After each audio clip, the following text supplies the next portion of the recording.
Assalamualaikum warahmatullahi wabarakatuh. Izinkan saya mempresentasikan sebuah materi tentang proses manufaktur.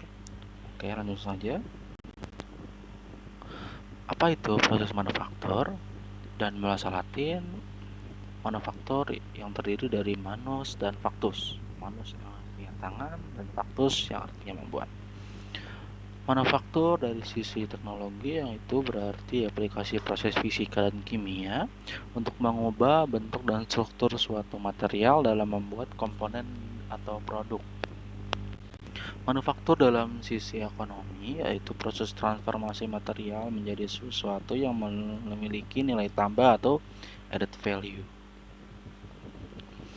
Ruang lingkup proses manufaktur itu sendiri ada 4, itu proses pemesinan menggunakan mesin perkakas untuk membentuk material dengan cara pemotongan atau cutting. Yang kedua ada proses forming, pembentukan material menggunakan gaya mekanik tanpa pemotongan, contohnya forging, rolling, dan extraction. Yang ketiga adalah pengecoran logam, penuangan logam lebur ke dalam cetakan hingga mengeras sesuai bentuk yang diinginkan atau casting. Yang keempat dan terakhir adalah metrologi dan kualitas, pengukuran dan pengendalian kualitas produk pada setiap proses manufaktur. Proses pengecoran logam atau casting, proses penuangan logam lebur ke dalam cetakan kemudian mengeras sesuai dengan bentuk rongga cetakan.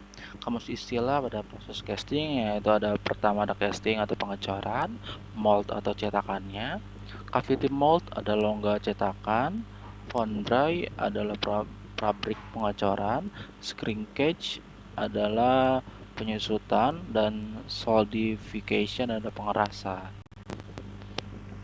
Tahapan proses pengecoran yang pertama adalah peleburan, yang kedua ada penuangan ke cetakan, pendinginan dan pengerasan, kemudian pelepasan cetakan, kemudian yang terakhir adalah finishing dan inspeksi.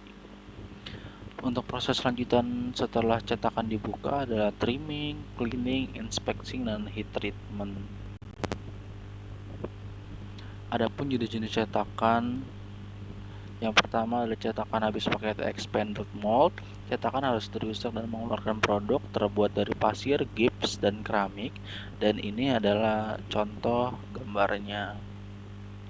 Yang kedua adalah cetakan permanen atau permanent mold. Dapat digunakan berulang-ulang, terbuat dari logam, terdiri dari 2 bagian yang bisa dibuka. Dan ini adalah contoh gambarnya. Pengecoran pasir dan proses lainnya. Pengecoran pasir sand casting yaitu proses pengecoran paling banyak digunakan, cocok untuk logam bersuhu lebur tinggi dengan skala kecil hingga jutaan unit. Yang itu prosesnya adalah yang pertama pembuatan pola atau pattern, yang kedua pembuatan cetakan atau mold, yang ketiga ada peleburan logam, yang keempat ada penuangan atau pouring, yang kelima ada pengerasan dan pembongkaran, yang keenam dan terakhir adalah cleaning dan inspeksi. Adapun proses lainnya adalah shell molding, proses resin thermosetting, permukaan lebih halus dan presisi.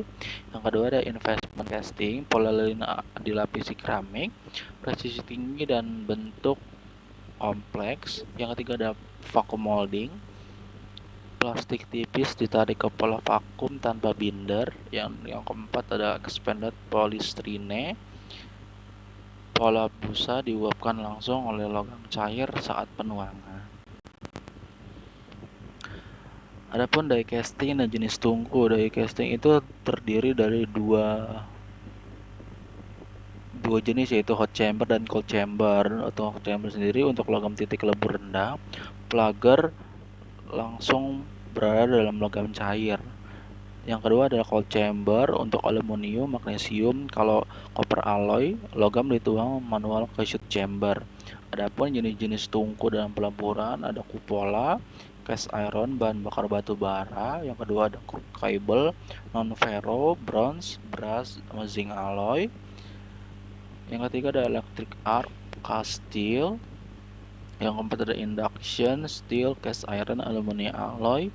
Dan yang kelima adalah directed field fire, copper alloy, dan aluminium. Adapun kualitas dan cacat pengecoran, cacat umum pengecoran yang pertama ada misran, rongga tidak terisi penuh sebelum mengeras. Yang kedua ada cold shoot, dua adonan logam tidak menyatu sempurna, dan ketiga adalah cold shoot, percikan logam membeku dalam cetakan. Yang keempat adalah shrinkage cavity, depresi akibat penyusutan saat pengerasan. Yang kelima adalah hot tearing akibat tegangan tinggi saat mendingin. Adapun cacat khusus pengecoran pasir yang pertama ada sand blow, gas seperangkap saat penuangan. Yang kedua ada sand wash, erosi cetakan saat penuangan. Yang ketiga ada penetration, logam masuk ke cetakan pasir. Yang keempat ada mold shift, pergeseran kop dan drag. Dan yang kelima ada mold crack, cetakan retak logam masuk celah. Adapun cara mitigasinya yaitu kontrol suhu tuang, desain riser tepat, pengerasan terarah, dan kontrol kecepatan. Sekian dari presentasi saya. Terima kasih. Wassalamualaikum warahmatullahi wabarakatuh.